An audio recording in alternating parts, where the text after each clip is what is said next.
Everybody,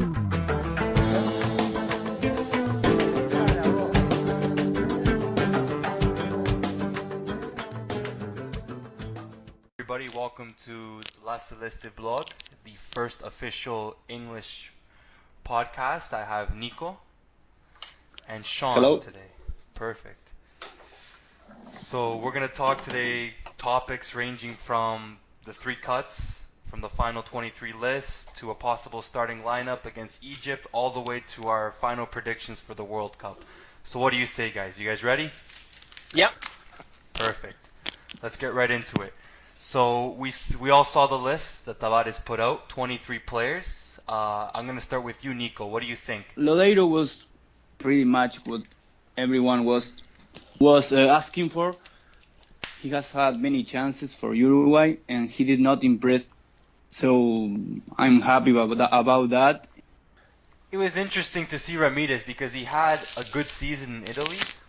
But I think the shocker that everybody's talking about is Federico. What do you think about that, Sean? What was your first impression when you saw?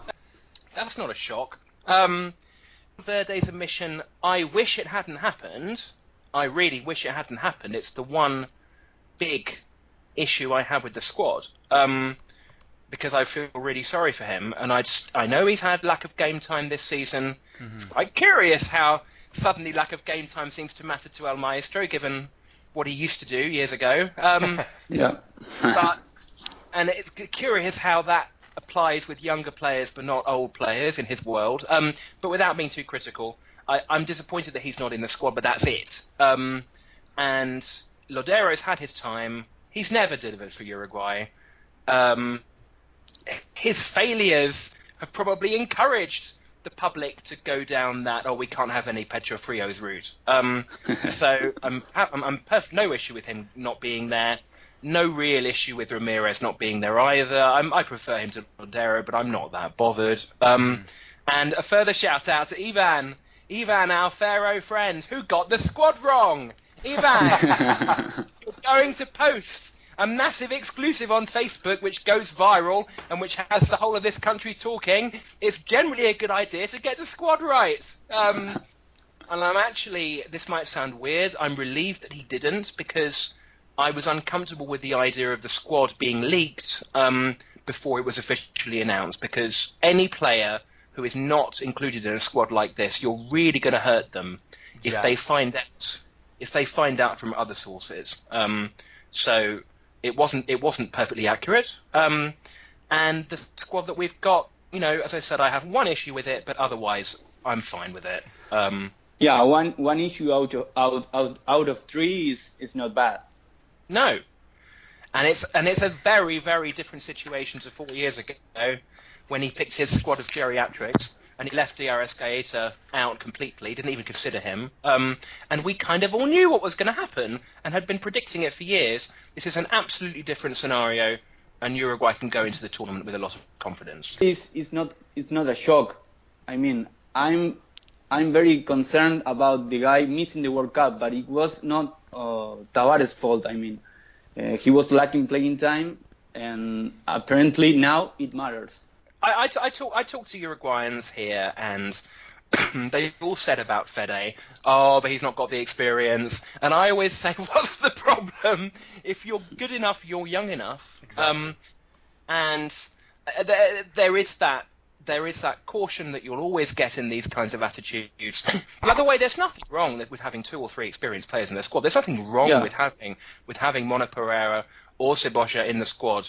But what about Mono Pereira and Cáceres, about their playing time? Are they playing regularly? Well, exactly, and Uruguay's a small country. You're never going to have a situation where you have 11 fantastic players who've all had the optimum situation at their clubs all season. There's always going to be scenarios where you're gambling a bit. Cáceres is a gamble because he's critical to how this team performs. He needs to play well. We don't know if we have the good Cáceres back or if we have the slightly wayward, womanizing Cáceres, without being too mean.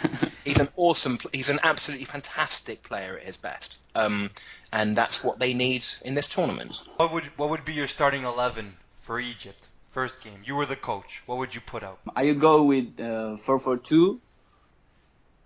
My fullbacks would be Laxalt and Varela.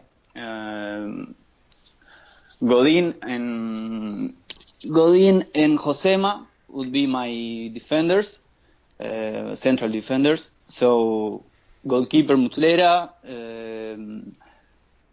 The holding midfielders could be Torreira and Vecino.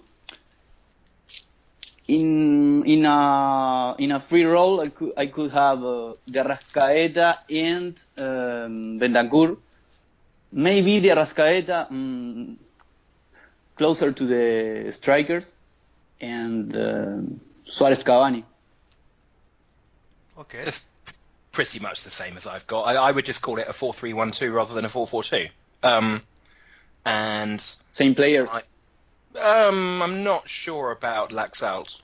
That was my doubt also. I think I would go with Cáceres. I think Me too. I think the Laxalt experiment isn't entirely proven yet. Yeah, of course. And What about overall, Gaston? the central the midfield. I want a midfield three of Bentancur, Torreira, and Vecino, and I want De Arrascaeta given a proper chance. And what you sometimes get in World Cups is you get managers who are a bit cagey at first, who think that the way to do it is to pick a more conservative team, because we'll be okay, we'll just grind out the victory, and leave themselves with too much to do later in the group, or leave themselves in second place, which if Uruguay end up with Spain is not something they can afford to do. So I want to see them go into the first match, as they mean to go on, with a completely positive approach against a team that without Salah they should beat with no problem. But that requires the right mentality, and to me, picking that positive side with De Arrascaeta in the free role is critical to that. And by the way, given we touched on Laxalt, here is where, because I've dissed a couple of people in this so far. Here is where I must stand up and applaud Aussie Celeste, who is a regular contributor to the blog and who has attracted plenty of argument over the years. He was the one who in 2012-2013 was constantly talking about the young players that Uruguay has who should be being given their chance. He was kind of ahead of his time, actually, and virtually every player, maybe the odd exception, that he mentioned are now part of Tavares' plans, and are now the great hopes that this whole country is getting around in their shock and their surprise that Uruguay has actually produced some footballers, because they didn't think that actually existed, and well, he knew they did. Even we would argue with him and say he was being a bit daft, and Uruguay couldn't possibly take so many risks, etc. Well, he's been vindicated. So because this is a very different team to the ones we've seen in previous tournaments. For sure, and we would definitely love for Tavares to take a positive approach, but I don't think it's something that's going to happen given 2010, 2014. 2010, he started Victorino, Godin, and Lugano in a back five. 2014, we had Gargano in there, and Arevalo Rios. Well, this is where Torreira becomes so critical. He is so critical. They have to have any team has to have an effective holding midfielder. Uruguay will always be a hard-working team, but there's really no reason to assume that he's going to be as defensive as in the past. This is the test of him at his old age. Is he capable of being flexible enough to basically do what suits the players rather than stick to some tried and essentially failed way? I'm a little concerned about playing differently according to our opponent, because Tavares is very defensive against stronger teams. So I'm not sure if De Arrascaeta, for example, is his starter versus Argentina, versus Brazil, versus the powerhouses. Do you know what I mean? Yes. And I don't know what to say about that, because being reactive worked against England 4 years ago. Uruguay picked a team which was simply dominated by their worries about Gerrard and Rooney, and did a fantastic job. I think England also kind of played a little bit to Tavares' tactics. To say the least. In that game. Right? To say the least. Yeah. England, Tactics? What tactics? Preparation? What preparation? Let's go out there and show them who we are. And yeah, the least said about that whole farce from an English point of view, the better. But it was an absolute masterpiece by Tavares, and he has that ability, and he still has that ability in big matches. I know what Nico's saying though, and that's the danger. The danger is that you go into these matches, second round, quarterfinal, whatever, basically effectively thinking you're inferior to begin with, and not giving yourself the best chance. And By the way, this is the first time in many years that I can see Uruguay attacking like a team, not just defending like a team. Yeah. You know. Just a question to you both, and I'll start with Nico once more. You have any, like, a couple players that weren't included on the list that you think Tavares should have called up? Maybe Lemos, but I missed him too in my personal list in the Spanish podcast. Mm-hmm. I wasn't sure about Cáceres, Lemos, but I picked Cáceres because he's very tall and he offers something different. Yeah, I think Lemos just misses out because of, I think, the quality we have in center back, Guates, Jimenez, or Godin, right? But Lemos wasn't too much of a shock for me. What about you, Sean? Only Valverde. And I would say you could have had Lemos in instead of Coates, to be honest. Because Coates is... I know he's better than he was. I know that. Mm-hmm. But he's a bomb scare. And I honestly, if he was... I would be pretty edgy if he had to come into the central defence at some point during the tournament. And even if you remember back in 2010, when Lugano was injured, there was a clear drop-off in how the central defence were playing, and you were really starting to have your heart in your mouth at certain points. Yeah. And I could imagine something similar happening again. I see Coates as another sort of Lodero type who doesn't convince me whenever he's in a Celeste jersey, and yeah, but I think you're right overall. It's only Fede that I feel sorry for, and it's a transformed landscape from the years gone by when it was just the team that got older and older and older together. And Don't Care was made to care. I don't think this has been some visionary plan by El Viejo. Don't Care was made to care. Because he just didn't have any choice anymore, because the players he was picking were basically going into retirement, and even he couldn't start kind of like going to their retirement homes and saying, can we have him in playing for Uruguay again? Can we get Aravella Rios away from the hamburgers and back in the jersey? He wasn't going to do that. So even he. So now we've got the squad that the country deserves, and it is basically, nobody can have major complaints. But we know the media will give him all the credit he deserves if Uruguay does spectacular in this tournament. But he deserves that. He deserves that. That's life as a football manager. This is a guy who came in, 12 years ago. He came into a hot seat, it was insane how often people were fired. It was ridiculous the kind of instability that went with being Uruguay manager and had gone back for an incredibly long time. He comes in, he has a setback at first, famously in the Copa America, and he adjusts from that. He has all kinds of issues in the eliminatorias, but he survives them, and then we all know what happens. And his great work is in the youth policy that he has ensured that is now part of this country's football. Basically copying Argentina's example from a couple of decades ago, becoming more successful than they are in this now, frankly, and doing an amazing job in terms of creating a pathway from the youth team into the first team. Now, we've been pretty unhappy in recent years as to how long it's taken him to take people from youth or kind of early 20s and put them in the national team. But if Uruguay reach the semi-finals at this tournament, then he goes out. Then he goes out in triumph, and he deserves to. Yeah. Nico, what about you? You think Tavares stays or leaves after Russia, regardless of what happens? He will leave, and he should leave as a hero or as a villain. What about you, Sean? You think he's gone for sure after Russia? No, we've said this many times before. I was pretty startled when he stayed in 2014. I was appalled when he stayed after the 2015 Copa America. But you would assume You would assume that time's up, no matter what, in this tournament. You would kind of assume, you would hope.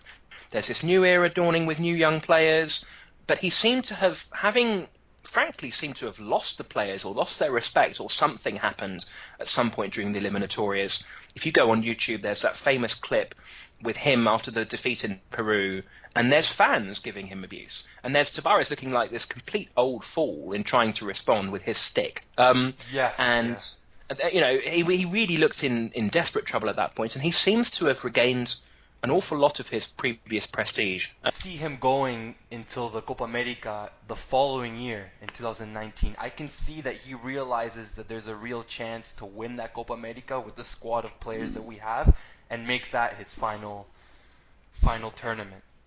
It's certainly the case that Copa America looms as the final staging post for Mr. Suarez as well, That's probably true. Cavani, Yeah. and Godin maybe also. yes. Unless he wins the World Cup. That's true. So that might be a natural break point. Yes, what Nico just said. Because, listen, the chances of Uruguay winning the World Cup are extremely small, but they're not non-existent. I have them about 7th in the pecking order, something like that going in. Yeah, I would agree. Yeah, 7th or 8th. a top 10 team. Yeah, a top 10 team who nobody will want to play. Now, that doesn't mean that if they go into a second round match with Portugal, they're very marginal underdogs. If they go into a match with France, they're clear underdogs. And they're big, big underdogs against a Spain or a Germany. Let's move away from Brazil, France, Germany, Argentina, Spain. Besides those 5, who would you put? Portugal? You would put Belgium, Uruguay? Yep. England. Would we throw Croatia maybe? I've seen Croatia get thrown into this. Their odds with the UK bookmakers are very, very curiously small, curiously short. If I compare their odds to Uruguay's odds, I don't understand it. Mm-hmm. And I don't think Croatia will get through the group. What about England? I What think about Iceland England? will. Oh, you think Iceland, really? I think Iceland will get through the group, not that they're a dark horse. I think Iceland can get through the group and then go out in the second round, basically. And Poland as well, in more or less the same group of teams that we've mentioned: Portugal, Uruguay, Belgium. I would put Poland as well because this is the best Polish team for a very long time, and they'll have their own historic incentives to do quite well, just like Germany will, given where it's being played. So it's Poland against England is a possible second round match, and that's a 50-50 game. Anything for Colombia, maybe? Possibly, but Colombia can't hit a barn door. They have had so many problems at finishing since the last World Cup, and I don't know. I don't want to be too stereotypical about it because I know what Atletico Nacional have done in recent years, but I still, when I look at the Colombian national team, I expect them to mess it up. And that's still my feeling here. They're in the same section of the draw where it's very close as to who comes through to a quarterfinal, whether it's them, whether it's Poland, whether it's England, whether it's Belgium. And probably because I'm English, I have a sneaky feeling that England will, but it's only a sneaky feeling. We'll definitely have to see. I was talking to a couple of my friends the other day. They mentioned Serbia. Serbia is an interesting team because they won the Under-20 World Cup just a few years ago. They've had a sort of a resurgence in their youth system, and they look like a solid unit. They easily qualified directly. Anybody know a bit about them, or?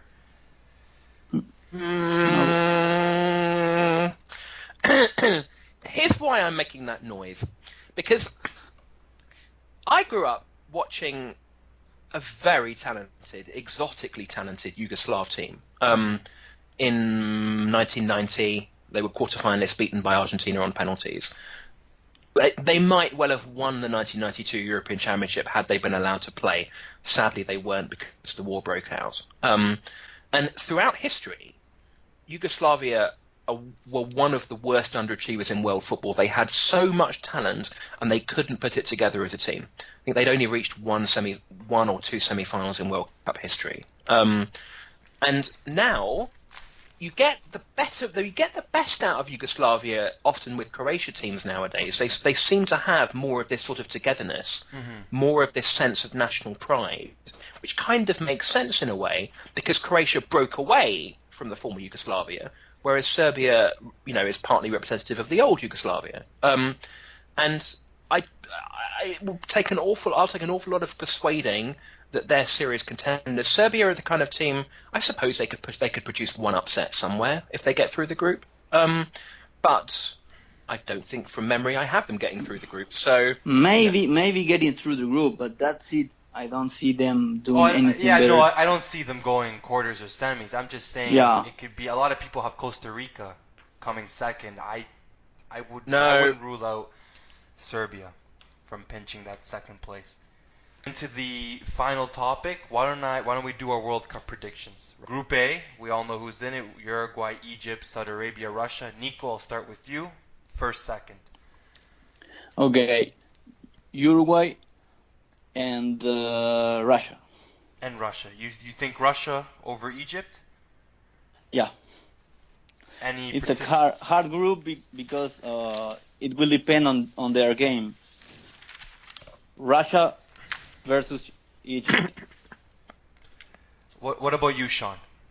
Group A, the group of international relations plus Uruguay. The group of war. I'm really looking forward to seeing what happens when Russia plays Saudi Arabia or the group of oil. Or yes, indeed. And also, to be honest, in quality, not so much a group of death as a group of dearth. And I would.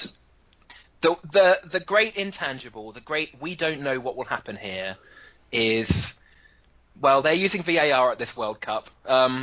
With this VAR, we make goal for you, Mr. Putin. So the question is how much help will the host nation get, because they always get some, and whether that affects Uruguay or more likely it affects Egypt. Egypt, who already. Luck is not on their side, as we saw a week or so ago. And if Salah comes back, it doesn't seem likely to be in time for the Uruguay game. Uruguay have to get over their first game phobia. They have to win that match. They're not very good at those situations, so we'll see. But they should win the group, and I would expect Russia to get through, maybe courtesy of a little bit of inspiration amongst their players, maybe courtesy of some very strange shenanigans going on with the referees. I can see that. Those two. Russia, however, recently have been abysmal in their recent friendlies. They have. Abysmal. For that reason, for me personally, I think I would have Egypt. I think the return of Mohamed Salah in the second, third game can pinch them over the line. In Group B, Nico, I'll start with you. Portugal, Spain, Morocco, and Iran. Spain, Portugal. I'm taking the whole World Cup off. Well, virtually the whole World Cup off from teaching, because that's what I do every 4 years. And I've got a student who's taking an exam at the end of the year, and he's a massive football fan. So we spend most of the class talking about football. Don't tell my boss. And we discovered that it was possible to carry on classes with him during the World Cup because one of his classes clashes with Morocco v Iran. Morocco v Iran, the game when everyone goes to the shops. The game when everyone stocks up on the alcohol they need and everything else for the rest of the tournament, because no one really cares, with all due respect. And in that, it's a complete cakewalk for the top two. Something would have to go very wrong for Spain and Portugal not to go through. The thing is, there must be a chance that Spain-Portugal's a draw, which is the first match of the group between those two. Mm-hmm. And if that comes down to it, then it would be who scores more goals. Now, Spain this year have been very free scoring. Spain at major tournaments in recent years have not been. And that might be a slight question, but I'll go with Spain 1, Portugal 2. And the other two, thanks for being here. Have a good time. Bye-bye. So, if Portugal shoot themselves in the foot, can't see that happening with an inspired Ronaldo. This is his last World Cup. I'll go the same. I'll go Spain, Portugal also. I tell you, if Portugal went out in the first round, I want to drink Ronaldo's salty tears. I want to drink them all. But it won't happen. You're right. And they're European champions. So They know they've in theory they've got this sort of inferiority complex off their backs. In theory, they'll believe in themselves more, probably be a bit more proactive in their approach. But the question with Portugal is that they've got an aging defence, and Ronaldo's not really been himself for at least considerable phases of the season. Maybe he's been saving himself. But Possibly. Group C: France, Australia, Peru, Denmark. Nico? I'll go with France and Peru. And does the recent decision on Paolo Guerrero have anything to do with this? Well, Paulo Guerrero is a really good striker, and he always delivers for his national team. What about you, Sean? I agree with Nico. I don't know if we have any Peruvian listeners, any Peru fans. Arriba, Peru! I'm really, really looking forward to seeing how they get on. They've, this is their first World Cup since, what is it, 82? I think it's 70s. They were a force in South America in the 70s. They have one of the world's most wonderful strips, timeless strips. Anyone who loves Paddington Bear has to love Peru, and their battle with Denmark for second place in this group is one of the closest in the tournament, I think. I just favour Peru, about 51-49. It's that close, because Denmark are a dangerous, dangerous side. They showed that in the qualifiers. They showed that in what they did to Ireland. And in Eriksson, they've got an incredible player who really could make mincemeat of this group if he's allowed to. So the Danes have a serious shot at second. But I'll just go with Peru again. The Guerrero thing has decided me on that, and I, to me, them reaching the second round, that's success. And I hope they manage that, because the nature of the South American qualifiers is, as we've seen, they don't get many opportunities to shine at this stage, and they are playing really, really nice football. They've had a problem in Peru for so many years, where their players have just not had the right kind of professional attitude. Again, a lot of alcohol, a lot of womanizing, a lot of, distractions, and that's been sorted out by an excellent coach. Everything seems to have come in line just in time for them. Yes, so all the best to them. And even Australia have got a guy now in Van Marwijk who has a record of reaching the final of this tournament, and nearly winning the thing. So they might be more of a banana skin than is anticipated, possibly, for these opponents. France have this history of doing something stupid in these situations, of drawing 0-0 against someone they should be thrashing or something. So Australia they're not total roadkill. They'll probably come last in the group, and France will probably win the group, but it's not a certainty. I will tell you all the groups in a row, and you take notes, because I don't have too much to add in analysis. Because here Argentina and Croatia. I like Croatian midfield. Well, you have Modric, with, Kovacic, Modric, and Rakitic. So then Brazil and Costa Rica. Group F, Germany and Sweden. Group G, Belgium and England. And then So Colombia and Poland. Sean, we'll go back to you. Group D: Argentina, Nigeria, Croatia, Just Iceland. to say thanks, Nico. We won't be needing you anymore with that lack of analysis. We'll see you in the round of 16. Exactly. Group D: Argentina have, again, a bit of a modern history of zooming through the first round with no problem whatsoever. I'm sure that will continue. I think Argentina coaches prefer World Cup finals to World Cup qualifiers, to be honest. I really do. I think they are under so much pressure during the 2 or 3 year period, the protracted marathon period of the eliminatorias, with the press questioning everything, wondering who they're going to play with Messi, wondering why this is wrong or that is wrong, and then they get into the World Cup, and all their opponents in the first round are terrified of them. And And I don't see any issues here, even in a group where they, it seems to be like the law of World Cups. Argentina and Nigeria must be drawn together. It's extraordinary how often they've been in the same group since '94. That's a hat trick. 2010, 2014, 2018. Plus, if I remember rightly, '94 and '98 as well. I think so also. 2002. And 2002. It's unbelievable. And who knows how they feel about it in Nigeria. But Argentina plus any one of three. I'll go with Iceland. My good friend Kari, who I met almost 20 years ago, my Icelandic mate Kari, and he started emailing me during Euro 2004 qualification when Iceland were competitive in that group for the first time ever, just pushed out of the playoffs by Scotland. And he kept emailing me every 2 years. Iceland heading for glory, he said. And finally, 2 years ago, it happened. Totally happened to my country's never-ending humiliation. I hope, again, like with Peru, I really hope that they can get through. And I think they can. I think they have the ability. They have a mental toughness about them and a cleverness and a team cohesiveness, which I think can beat Croatia, who have infinitely more talent, who have far more talent as a team, who have a fantastic midfield, as Nico said. But I'll go with them, maybe slightly romantically. And the Super Eagles, it's never quite happened for them. Their big chance was '94. They remain, the Nigeria 1994 remain the best African team I've ever seen at a World Cup. And they should have gone much further than they did.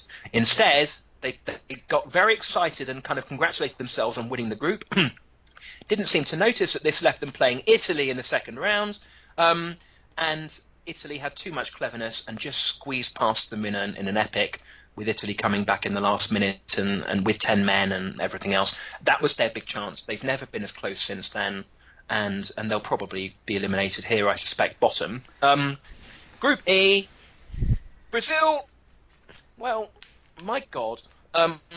Has there ever been a transformation from such a shambles to such a terrifying record of consistency in such a short space of time under one coach? My goodness. And you look at the quality in every position. It's scary. It is scary, yep. And they have, I think they're most people's idea of the most complete side going into this tournament. And Tite's record as coach is unbelievable. Now, the thing is, all Brazil did in the eliminatories was really do what Brazil should do. Given their population, given their players, their obvious advantages in terms of resources, they should be winning almost every match. And going unbeaten as they did under him. Switzerland have basically redefined what it is to keep a clean sheet, which means not score. And they've been involved in some of the most yawn-fest, boring football matches you've ever seen in your life. Against Ukraine in 2006, that second round match, I swear they were playing 9-0-1 in extra time. I took a nice nap in their playoffs to get you. It was a good nap. It was boring. Plenty of Northern Ireland fans will want their exit ASAP, given what happened to them in the playoffs. One of the worst, most ridiculous penalties you've ever seen in your life. But they're here, and they'll probably grind their way through to the annoyance of the watching world. A lot of people don't realise Catenaccio is not an Italian invention, it's a Swiss invention. Catenaccio was invented in Switzerland just after the war, and they've always played in that sort of way ever since.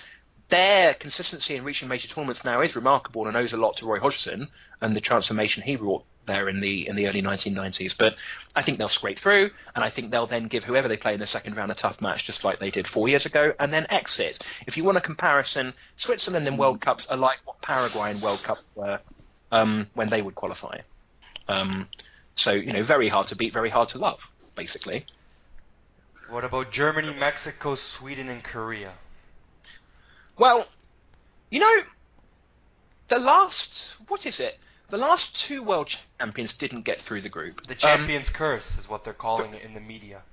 3 of the last 4 champions didn't get through the group. Mm-hmm. But the idea that would happen to Germany is just completely unthinkable. It's impossible. You think Germany would be the team best equipped to get through that? Because I would expect them to be a little shaky in the last two World Cups had that one game in each of their group. They did. Where they kind of felt it was against Ghana, I think, in the last World Cup, and then they had the loss in 2010 against Serbia. I'm pretty sure. They did, and they also had a loss in the Euros in 2008 in the first round. Yeah.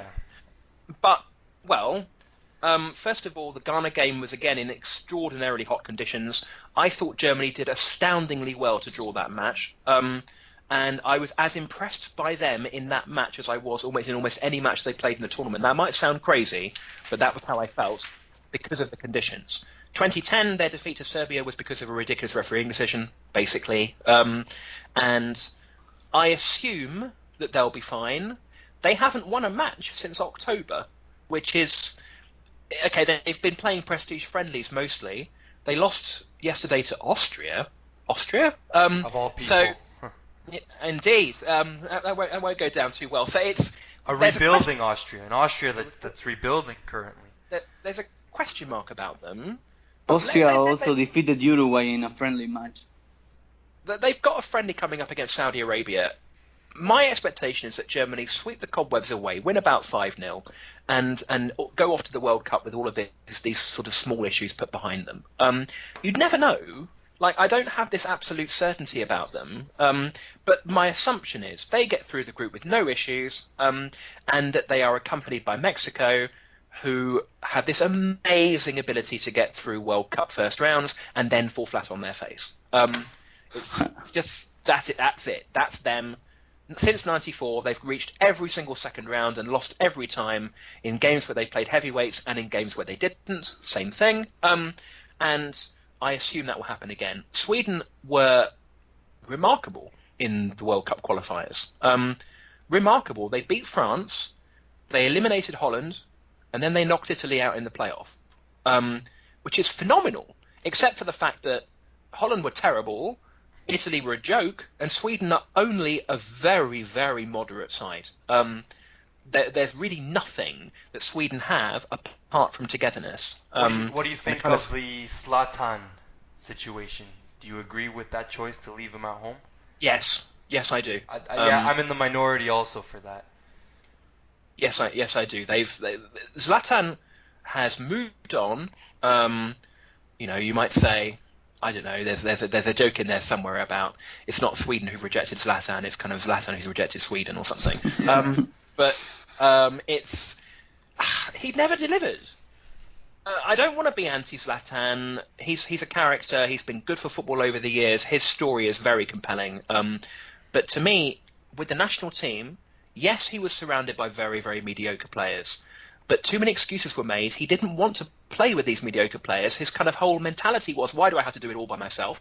And instead of lifting them up and inspiring them, as Henrik Larsson did in '94, just to give an example, Zlatan sort of would look moany and complainy, and his international career to me is summed up by the fact that he scored that amazing volley against England in a friendly, and when he played England when it mattered in the European Championship, he went missing. He was anonymous. So I think they're right to be moving on from him. I think there's a kind of personality cult surrounding him, which is unhealthy in terms of the way a team plays. And I wish them luck. I have no issues with Sweden. I'm sure the red-blooded males of the world will be delighted that Sweden have qualified for the tournament, given their supporters. And in general, they're always stuffy. They're always obdurate. They're always difficult to beat. But I think Germany and Mexico will have too much for them. And South Korea, yes, we're all used to Korea being in every World Cup. This is the worst South Korea team in a very long time. And like with Saudi Arabia, actually, they were both a little bit fortunate to qualify, and I don't think either of them will do a thing.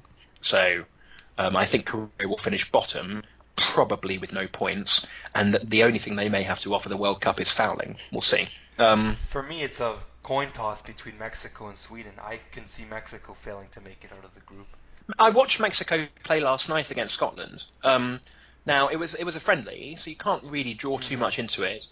The noticeable thing, as it was against Wales, was that Mexico were having extraordinary problems scoring goals, despite creating bucket loads of chances. I think it was 1-0 and they had 32 chances. And they have tremendous technique, Mexico. They have tremendous ability. This is not one of their better sides, but it's a team that is at their usual sort of second roundish level. But the problem is, I'm not sure if there is any team in the world that bottles it more than they do when it matters. I think something that separates them from other Mexican sides is their coach, Osorio. This one in particular, I think he broke a record. He's gone through just tons of players. And there's no consistent starting lineup for this Mexican side. Yeah, and that may favour Sweden. It's very close between those two. I do agree. But in their case, in Mexico's favour, they have the best chant in world football. I don't know if anyone has sat in movie theatres and seen the Butterkiss song. Mexico, Mexico, rah rah rah. I wish. And they are, I think, and I say this as an Englishman who is very conscious of not being a hypocrite or of sort of throwing stones from glass houses, but I think they're the worst underachievers in world football. I think they have incredible talent, incredible potential, terrible governance, TV dominates, drug cartels, goodness knows what else, and yet the players, the teams they produce should be doing so much better. And maybe it will turn for them at some point. It should have turned for them 4 years ago in the game against Holland, and we know what happened. But yeah, I'll still go with them. It's close to walk groups. Now, this is a message to Gareth Southgate and the England players. If you do not get through this group... I'm sure they're listening. If you do not get through this group, then you have a choice, which is either you should all be deported to Syria ASAP, or you can return to London on the premise that you are then dragged, kicking and screaming through the streets, flogged, hung, drawn, and quartered at Her Majesty's pleasure. I hope I've made myself clear. It would be the ultimate national humiliation, sporting humiliation for England not to qualify from this group. Seriously. Especially with Panama. Especially with Panama and especially with Tunisia. Tunisia also. It should not be any kind of issue. I actually have a degree of confidence in Southgate, a degree of confidence in the team to beat the teams it's supposed to beat. I don't have any confidence that they can do anything more than that. I think Southgate's whole approach, he knows that they have to be very cagey and defensive. But in this group, should be no issues in beating Tunisia, no issues in beating Panama. And the Belgium game, again, this could be a group where it's the team that scores more goals, because that could easily be a draw. England-Belgium is a meeting between two Premier League sides, more or less. Yeah. And I rate Robbie Martinez. I think he gets a really raw deal in the British press. I actually would be quite happy if he was England boss, because I think he changes the way teams play. I know there's been a fuss about the players he's left out too. I think he has a plan. I think Belgium will be better organised and ultimately play better than they've done at the last couple of tournaments where they've underperformed in how they've played. Been quarter-finalists in both those tournaments, but And I would say Belgium by a very small margin from England, 1 and 2. Probably goal difference. Panama 3, exactly. Panama 3, Tunisia 4. I think Belgium they're more free scoring, and they'll probably beat the other two by more than we do. And then in Group H, this is the even group, Nico. This is the even group. This is the group which, if somebody gets inspired, any of these four teams might win the group. And this is, I will go with Poland 1, Colombia 2, but I don't say that with huge confidence, because I agree that Senegal have a chance, and I agree that Japan have a chance. And it's very open. I feel like a full breakthrough will come from Japan in the next 2 or 3 World Cups, where they go a step further. Probably not this one. And I don't rate Colombia as highly as 4 years ago. So Poland are an underrated side who I think can cause big problems for everybody. They gave Germany significant problems in the qualification, and Poland to win the group and then play England, Colombia to win the group and then play Belgium. So for prediction's Sorry, sake, Colombia you have to second. Second, Yeah. okay. So I have right here both of your round of 16s all set. I guess we'll go match by match, since you both had the same first game, Uruguay and Portugal. What are we thinking? Nico, I'll start with you. Okay, I'm going with Uruguay. because I don't like how Portugal plays. They are very effective, so if we can control their attacks, we have a pretty clear chance. Yeah, I think Portugal plays into Uruguay's hands, as I mentioned previous. Would you agree, Sean? Do they though? And the reason I say that is because perhaps previous Portugal teams might have done. This Portugal team is very defensive. This Portugal team is very pragmatic. This Portugal team has a coach with a Uruguayan mentality, which is, I don't understand what you get out of losing 4-3 or something. The only thing that matters is winning. And therefore, they will be mentally tougher than previous Portugal sides. And we should be aware, around the world, if Uruguay play Portugal, Portugal will be considered the favourites. No maybe doubt not by about that. it, yeah. Maybe not that much, 55-45, something like that. But that's what the expectation will be. My expectation, 0-0 after extra time. Uruguay win on penalties. The next game, you both had Spain and Russia. Remember 2002 Korea v Italy. Just keep that in mind. I think It is the it is VAR. in this. 80% or 85 to Spain. Yeah, I mean it's in this situation where Russia will almost certainly go home. Well, they'll be eliminated from their own tournament with respect because they've been in the second round. If something strange happens, though, it's at this moment that we know something strange is going on. Were Russia to eliminate Spain, because that really is not going to happen without very, very, very odd refereeing decisions and so on. Just a quick shout out, a fantastic book that I read a few years ago by, I think, North American author Declan Hill, The Fix. Yeah. That's a great book. Have you read it? I've heard of it. And, well, I think La Celeste blog's most popular article in the last World Cup was when I set out the corruption in the draw. When I set out, this draw is a complete nonsense, and it's deliberately designed to be so. It's designed to help Argentina. It's designed to screw Italy. It's designed to help France. And that went viral. It didn't work out the way I said because Argentina still blew it. Argentina will win the World Cup article.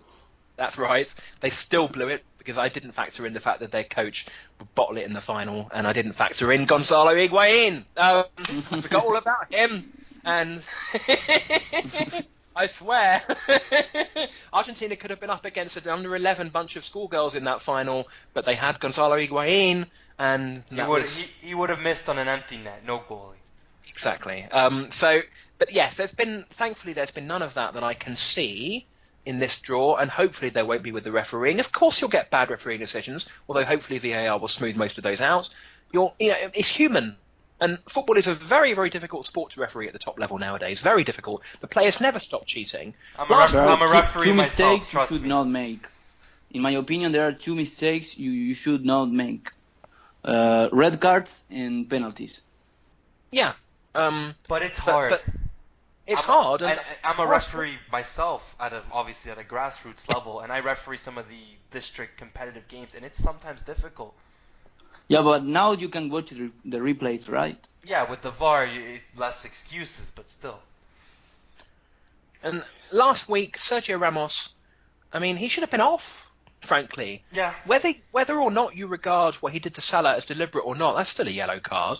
Then he elbows Karius, and 2 minutes later, Karius is behaving, frankly, like he's just been elbowed in terms of his concentration. So, he won the game for Real Madrid and should have been red carded, and was then lauded by many. Oh, but he's a winner. He's a winner. He knows what it takes to win. In other words, cheating. And that's the reality of it. And that's what referees don't see often and have to. Well, allowing, but it's very, very difficult. It's very difficult. You can see something like, for example, when Nacional were knocked out of the Libertadores, and you look at those two penalties and you think, what are you thinking, ref? And who's paid you? That's what you automatically think. But it's the Juventus nature. Real Madrid game. It's human nature when you're under pressure from a home support. You are psychologically affected, and this happens in all sports, Exactly. not just football. And that Juventus Real Madrid game, it was a penalty. It was a penalty. It was. I agree. It was cruel that it happened in the last minute. But then you don't. It doesn't matter. give Juventus any penalty. it doesn't matter that he sent Buffon off. I mean, Buffon's reaction wasn't very good. I know what you mean, Nico, but it's not. These things are not set out. Referees are not setting out to plan. I'm going to fix this match and I'm going to cover myself in such a way that it's so clever that no one's going to see. It just doesn't work like that in most cases. It's psychological human pressure. I can recall a Marcelo handball on. Never tire of going back when Uruguayans complain about what happened 4 years ago to the fact that in the first match they had a red card. In the second match they should have had a red card because Godin should have been off after about 15 minutes. In the third match they won the game because of Suarez's cheating. And in 2010 they would not even have got to the World Cup if it hadn't been for the most totally bizarre shenanigans on the touchline, which stopped the playoff against Costa Rica for about 10 minutes. One of the most strangest things I've ever seen in a football match. And it was all orchestrated by the Uruguayans, by Tenfield, etc. And it took the heat right out of the match and all of the momentum out of Costa Rica's sails. So everyone's guilty of it to some extent or another. Everyone gets lucky or unlucky. Most teams have benefited or not benefited over the years. In 2006, Germany played Sweden in the second round. Ridiculous sending off for a Swede after about 20 minutes. Very, very home field decision. But in '58, Sweden had played Germany in the semi-finals, and the same thing happened to Germany. And they had two sendings off that were a complete nonsense. 66 England. Yes, it's history is littered with this type of stuff. It's football. It's football, and please let's not pretend that we are football fans because we believe in fairness or injustice. Are you kidding? People watch football for human stories, for drama, for entertainment, for controversy. The World Cup is not the World Cup just because of football. It's the World Cup because nothing gets people talking and arguing and discussing controversies and various sagas like this tournament. Nothing. 66, when the South American teams were eliminated, it was almost a diplomatic incident in terms of how angry people were here, in terms of diplomatic cables being sent to the UK government, various things to do with politics, because politics is part of football whether we like it or not. And it's not just about the football, and the controversies are just part of it at the end of the day. It's impossible to get everything right, and if football fans were interested in getting everything right, they wouldn't spend the entire match abusing the opponent, abusing the officials, and appealing for everything under the sun. But they all do. For time's sake, we move on. France, Iceland. Surely we have the French. Yes, we do. Yeah. And then we go on to Argentina and Peru. Argentina. Peru are not going to beat Argentina in the World Cup. It's just not going to happen. Something interesting, though, is that Nico had France and Croatia lining up in the second. Do you still stick with France, Nico? France and? You had France versus Croatia. A repeat of the '98 semi-final, if that happens. France. France, okay. That brings us to the other side, the second half. Brazil, Mexico. Brazil. Brazil.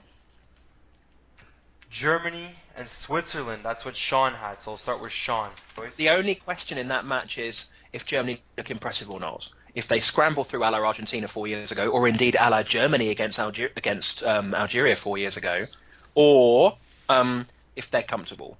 And I think the Swiss might give them they've packed the back line. How many goals do they score is the question. One. If Germany scored, say, 3, they're in good shape. If it's only 1, if they met Switzerland, you'd wonder about them a bit. So.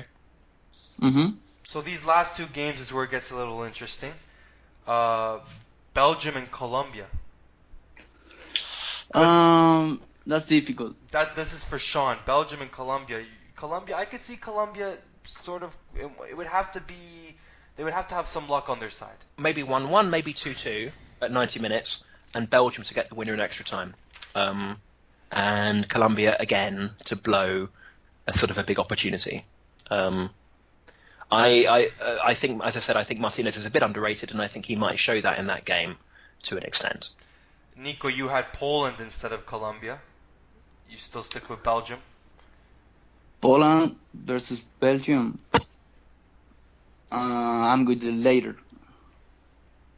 And then the final game, I'll stick with Nico. Nico, you had Colombia versus England. I will go with England. You go with Good England? lad. Good lad. You don't know what I would have said if you'd have said Colombia there, Nico. And you never will. And England against Poland. England 1-0 80. Again, maybe Poland have more of the ball. Poland have more chances. England find a way and get through after extra time. Quarterfinals, here we come. First one, Uruguay, France. This is sort of the area where it starts to get a little edgy for us. So, I'd like Uruguay to win, but in my opinion, France has better chances, so I go with them. Sean? This is the match in which we discover who the France team is, because the French team have unbelievable talent. They might have the most talented squad in the tournament. You look at their squad and it's absolutely staggering how much depth they have. Yeah, I think it's them in Brazil with the two talented. Yeah. But it's France, and you don't know because they haven't done it. Even in the last tournament, even in the Euros, where they struggled against Ireland. They were very good against Germany. They crushed Iceland, and then in the final against Portugal, oh boy, they just, it was an absolute epic choke job. How they lost that match, I'll never know. I always think back to that one miss. I think it was Gignac. Yep. That last 10 minutes. Oh. And it was okay. Maybe that team was a little bit green around the ears, a bit too young. And someone like Griezmann's had a fantastic season again, so you assume he'll be more reliable in the crunch situations here. For Uruguay to beat France requires France to beat themselves. However, I'm going to say that France beat themselves. Uruguay get a goal on the counter, hold on, and go through 1-0. Spain, Argentina. Nico, I'll start with you. Okay, maybe they get their revenge from the friendly game. I'll go with Argentina. You're going to go with Argentina, an inspired Messi. Sean, what do you think? Yeah. Now, if you look at this World Cup, to me, there's three outstanding teams. Three teams who almost deserve to be co-favourites. It's that close between them. And yet only two of those teams have been generally talked about, Brazil and Germany. Spain, who this year beat a heavyweight 6-1, and drew very creditably and with a better side probably in Germany, have hardly been talked about, which is really, really difficult to understand. They have looked brilliant in the last few months, and they walked qualification. At the time of the draw, it looked awkward that Italy was in the group. It turned out that Italy was substandard. But, you know, it's not logical to say that with Messi back, Argentina are going to be able to close a 5-goal gap. It's not logical given Argentina's shambolic preparation, embarrassing qualification, and this to me is the game that they run out of time. They've been in a race against time since changing coaches to try to sort things out, for Sampaoli to impose his own ideas on the team. And I think he was able to do that with Chile because the structure had already been laid down by Bielsa. And in this case, it's different. Giving Argentina a cohesive identity seems to be one of the hardest things in world football. And it isn't happening under him either. So either Messi produces a performance for the ages, Argentina somehow ride their luck and get through an absolute epic like 3-2 or something, or more likely Spain walk all over them and there's a gap. The one thing in that Spain-Argentina match, though, was that Argentina did have chances. Spain do give chances away, or at least the way they've been playing in friendlies. I'm a little bit suspicious because the way they played in friendlies before 2010 was very different to how they played in the tournament. So they might tighten things up. But Spain are going to be more defensively vulnerable in this tournament than we've seen before, I think. But they're also Ramos and Piqué are, I think, in my opinion, aren't the strongest partnership. They're not, and they're not. I don't know if they're friends, really. I'm not sure. But in any case, in that the defensive issues are a question mark for me with Spain. But I really don't give. I just don't see Argentina getting through this game. The football books, football fairy tale books, are full of these. You know, they lost 6-1 3 months ago or whatever it is, and then they beat them when it matters. Will be totally amazing. But I just can't see it. Well, in this case, I did quite the opposite. Like in the Uruguay France match, I said Uruguay had 40% chances, and I picked France, uh, going for the logic decision. And in this case, I did the opposite. I picked the one with 40%. I don't think Spain beat themselves.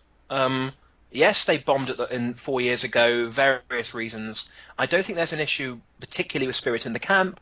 I don't think there's an issue with them playing as individuals. So what are the odds? The odds. The odds for Spain-Argentina would probably be like 65-35, I would say. Brazil-Belgium. You guys both had that. Yep, Brazil-Belgium. Brazil. For Belgium to cause an upset in this tournament, and by upset I mean reach the semi-finals like they did in '86, they can't be playing Brazil. They need to be playing Germany in the quarterfinals. They'd have half a chance against Germany in terms of how the styles match up and so on. They're not beating Brazil. And I'm very, because it's so close for me between England and Belgium in who wins that group, I'm absolutely open to the possibility that this is a Brazil-England quarterfinal rather than a Brazil-Belgium one. Brazil go through in both cases. Belgian fans will remember the 2002 second round match where they had a perfectly good goal disallowed.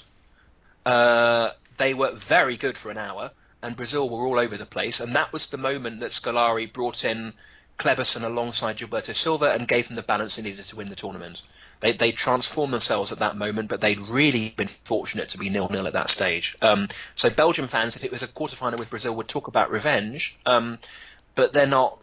There are very few countries that have the self-belief to beat Brazil in a World Cup. If you look down the history books, it's only the elite heavyweight teams who ever beat them in World Cups. Only the countries that have themselves won the tournament. And even then, I don't think Spain have ever beaten them. England never have. And there's only France that had this amazing record against them. So, you know, Belgium are not beating Brazil in a World Cup. It's not happening. and if it's Brazil, England are not beating them either. And another point you said there about what happened in 2002, that's exactly what this Brazil team has, which is the flexibility to change, to bring in people off the bench. Firmino sitting on the bench. For me personally, Firmino, one of the most underrated strikers in the world. Yes, he is. Liverpool got better. They got better. Without Coutinho. Exactly. Because there was balance. Yes. That's the key in football. Growing up in the UK, all you hear about Brazil is these stupid cliches about how they play with 11 attackers, about how they have no defence, about how it must be the easiest job in the world to be Brazil coach, when in fact it's probably the hardest job in world football, given the insane levels of pressure attached to it. And only effective, tactically clever coaches win the World Cup with Brazil. And Tite may very well be another one of them. And yes, you need that level of flexibility, and he's become. There was a very, very. I would recommend anyone read Tim Vickery's piece on the BBC website about Tite in Brazil and about how he's learnt from European club football, how he's been open to learning at those clubs and really opening up his tactical understanding. I think that's something that some South American teams lack too, is that they have this stubbornness. Or they'll shy away from opening themselves up to European style, right? Yes, and he's the one Brazilian coach who has done this, because if you remember their ridiculous conveyor belt that went on and on from Dunga to Zagallo to Carlos Alberto Pereira to Scolari and then back and forth between them, they've moved on from it finally with this brilliant coach who Belgium are not knocking him out of the World Cup. Not happening. So we have next an old favorite, probably for you, Sean, Germany and England. Well, from an English point of view, I hope that we're playing Germany, not Brazil, because I think there is a tiny glimmer of a chance against Germany, and there is none against Brazil. But when I say a tiny glimmer, I don't mean very much of one. I don't see how England beat Germany over 90 minutes. The best I can imagine is a narrow defeat, say 2-1. And from an English point of view also, to me, our World Cup final is, assuming we get there, the second round game. If we're in a quarter-final, that's fine. With the players we've got, that's absolutely fine. And, you know, England have reached, in history, one World Cup semi-final away from England.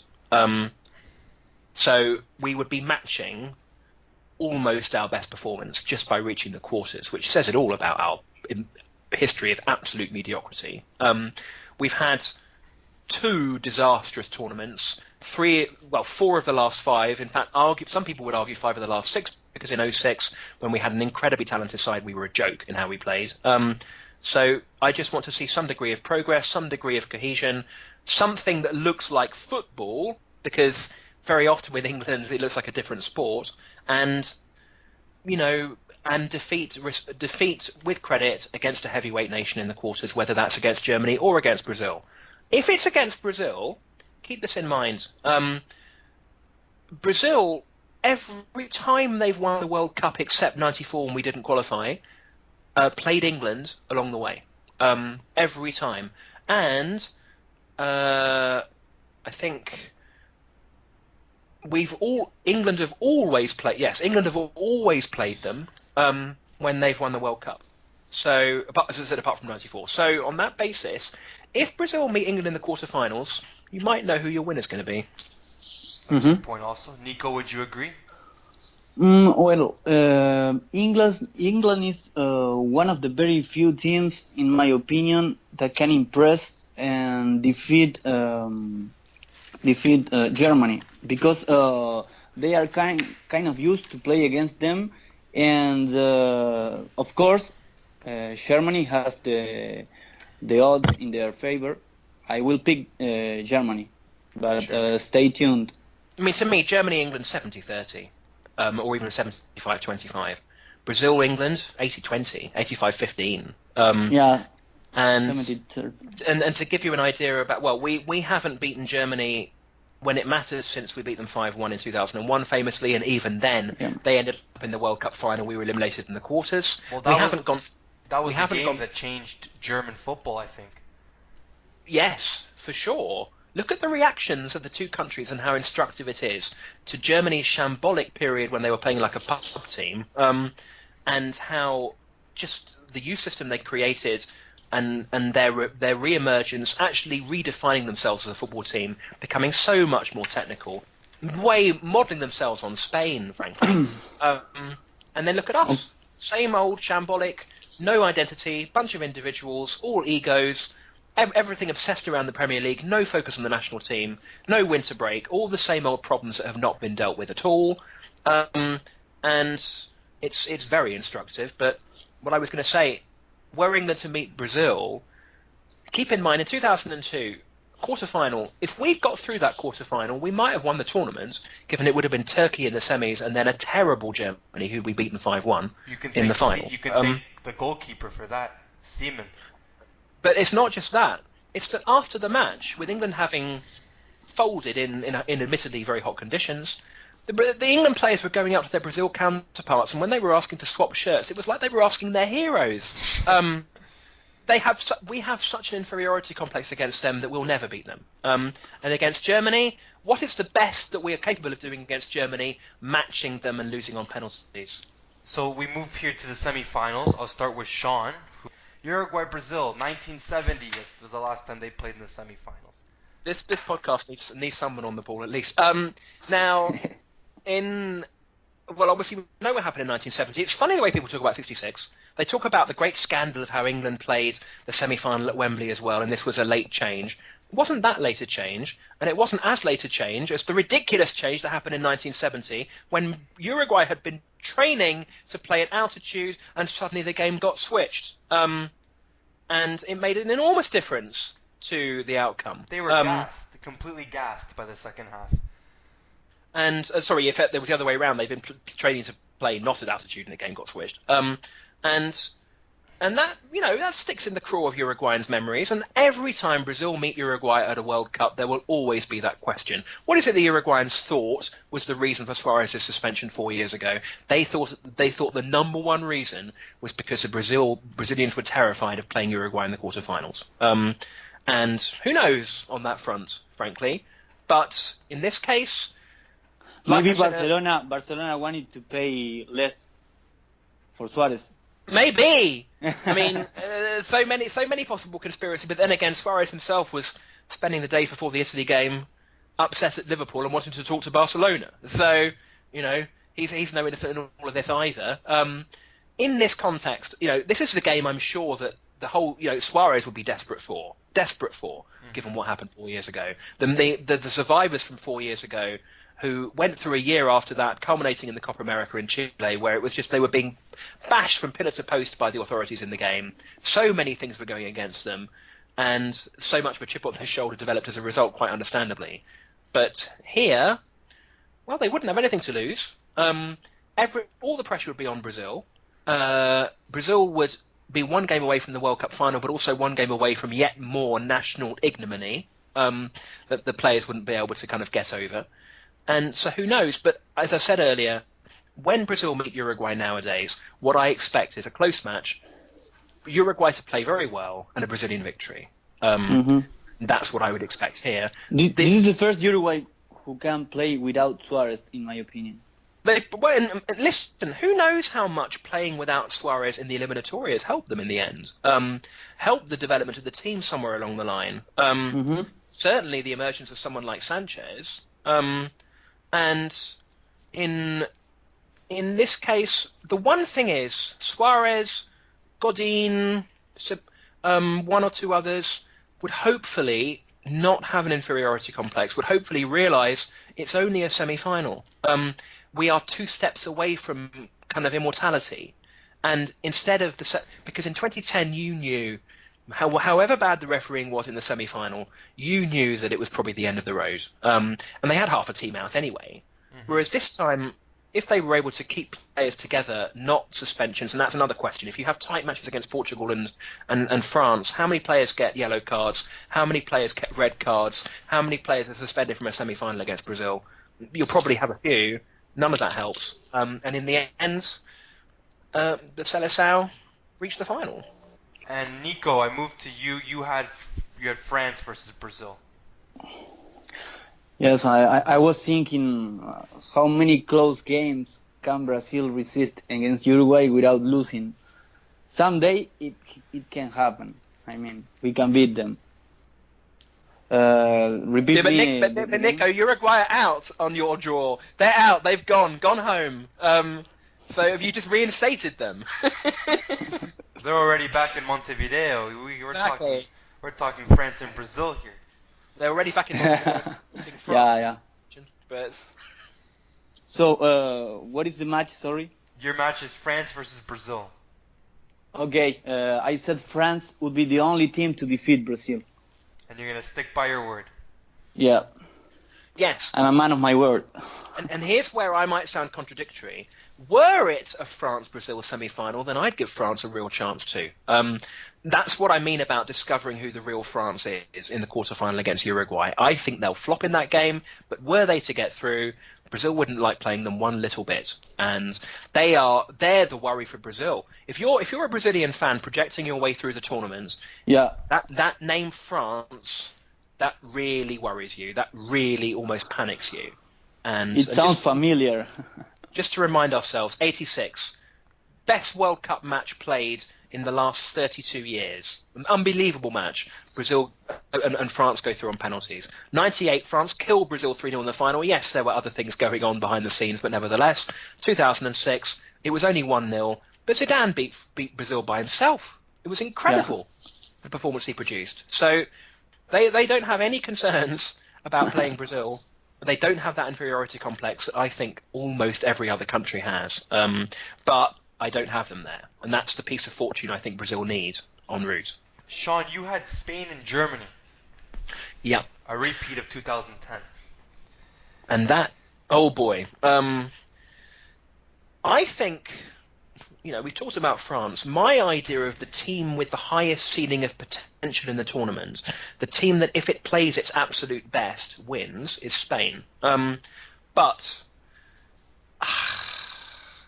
if they play Germany in the semis, it's a tough one. This is a tough one. You could imagine Spain as a better team, but Germany grinding their way through. You could imagine Spain missing chances, a rejuvenated Neuer who came back in the friendly yesterday and seems to be fine. Sort of keeping his team in the game, and Germany winning on penalties. If it's Germany, if it goes to penalties, I don't fancy Spain. No. Not against das Überpenaltinen Maschinen in the world. So I just It's almost a coin flip because it's little details. Spain were unbelievable in that semi-final in 2010.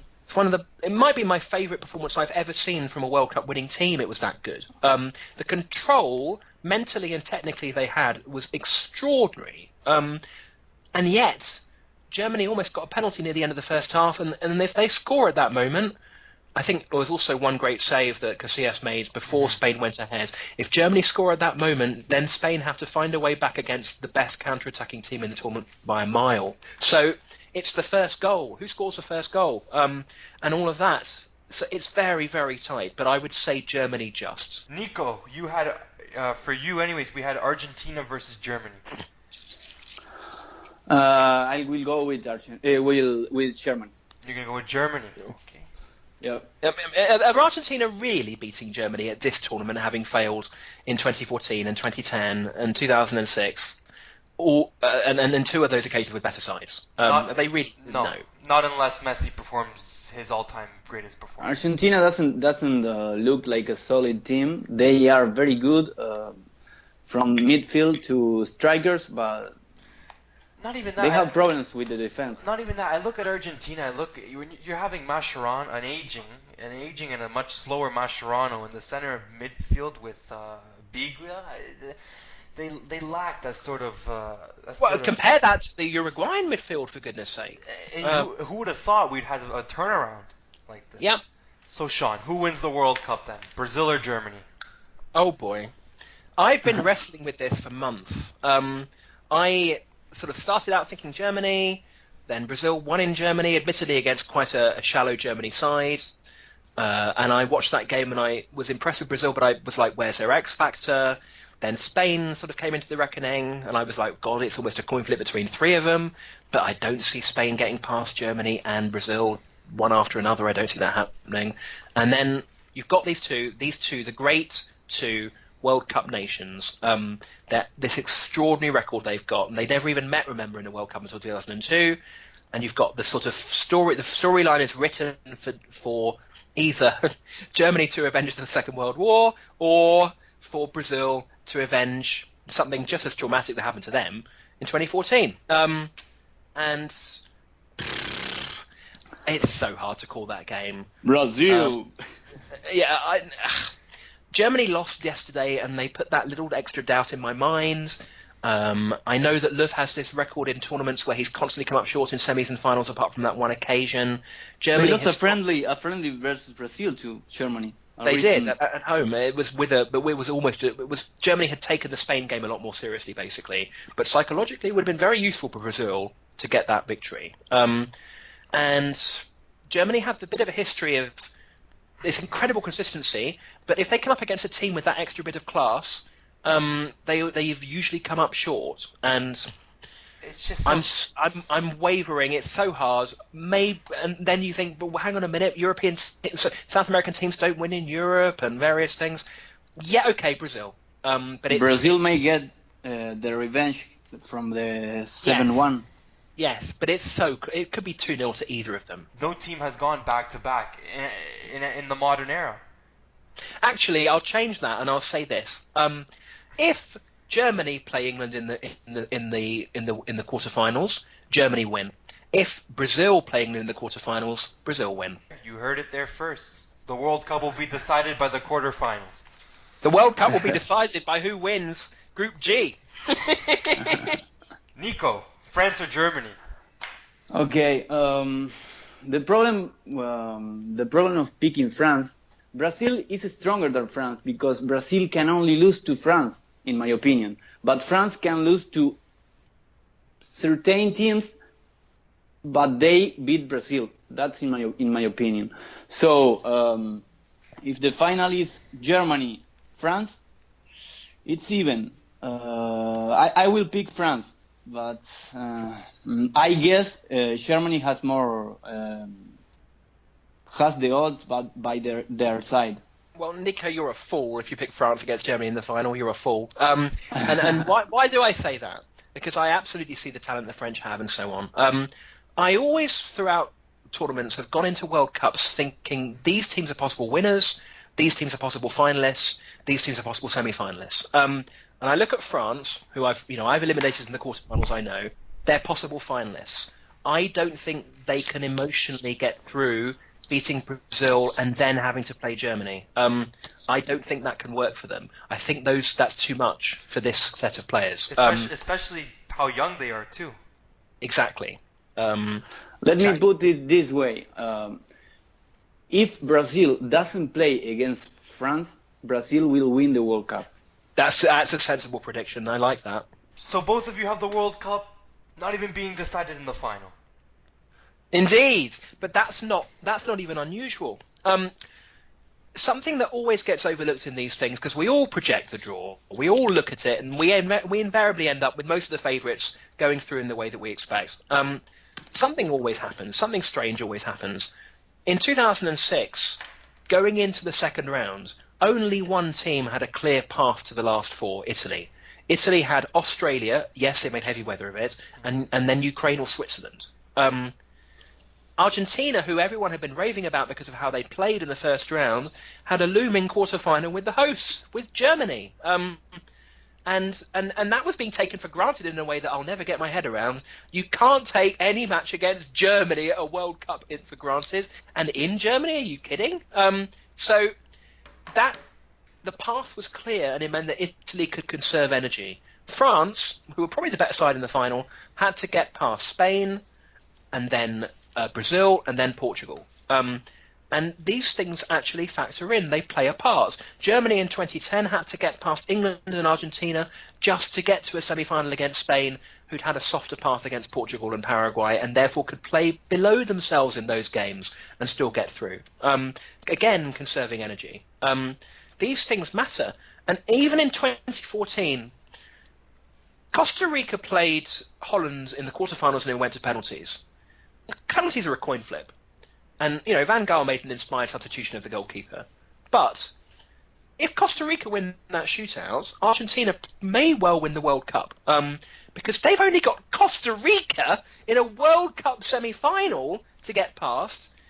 And then they're in the final with I think a day extra. No, was it? I can't remember which semi-final was first. But anyway, they're in a much better shape after playing Costa Rica going into the final than they are having played in a war against Holland, which goes to penalties in the rain and so on. These things matter. So all kinds of little things through the tournament ultimately play a part in who wins. You could have had the most two-sided semi-final game since 1930 had that been the case in 2014. That's right. An exhausted Costa Rica side up against the firepower of Argentina. Yes. We were only a penalty shootout away from that happening. In 1990, Italy played the Czechs in the last group match. And just like Belgium against Brazil in that game I was mentioning, the Czechs had a perfectly good goal disallowed. Italy had to win that game to win the group. A draw would have thrust Italy into West Germany's path in the quarterfinals. And again, at that moment, you have the whole tournament being thrown into chaos. So changing Uruguay's path also. Yes, changing Uruguay's path as well, meaning that Uruguay only have the Czechs and then Ireland to reach the last four. So these things matter. I always talk about how important winning the group is, but things that happen outside your control are also very, very relevant. Exactly, and like Sean said previously, there's so many just small factors that come into play in these tournaments. Whether it be traveling, whether it be weather.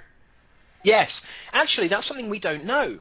We don't know because nobody really has the knowledge of how different in climate one part of Russia is to another, the difference in travel times, etc. Because Russia's a big place, and this is a tournament with 3 different time zones. So this stuff may matter too in the great analysis at the end.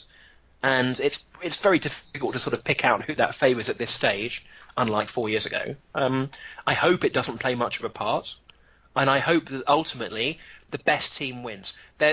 I can't remember. Maybe 98 was the last time that I felt at the end of the tournament I'm not sure the best team has won, because there's something that sucks about host nations winning tournaments. I say that as an Englishman, very conscious of '66 and how dodgy it looks. we all know as Uruguayan fans what Chile felt like in 2015, what that felt like. It was incredibly unsatisfactory. They put that right in the Copa America Centenario. But you want the best team to win, and 98's been the only time that I've watched World Cups since 86 that I think the best team probably didn't win. I think maybe Holland were the best team in that tournament. But, yeah. Italy 2006? No, I don't agree.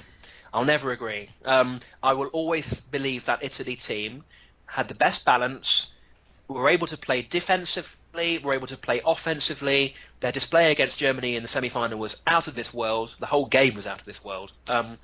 And they had Pirlo, Totti, Del Piero, right? They had 10 world-class players and Mauro Camoranesi. And they deserved it.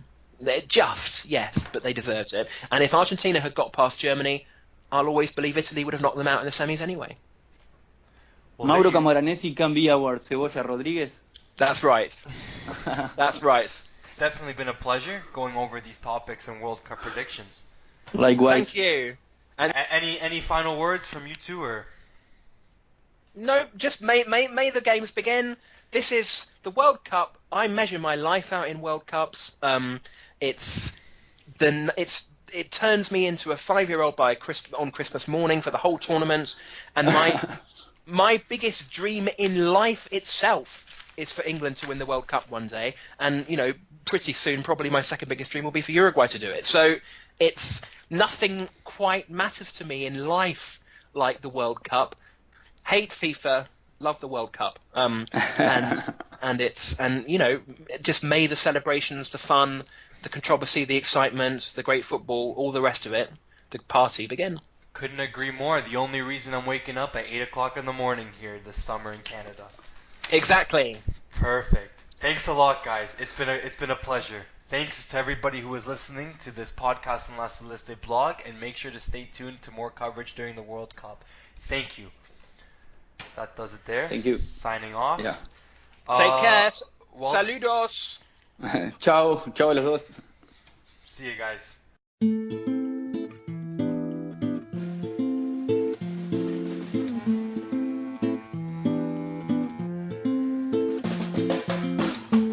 Cuántas lunas que se van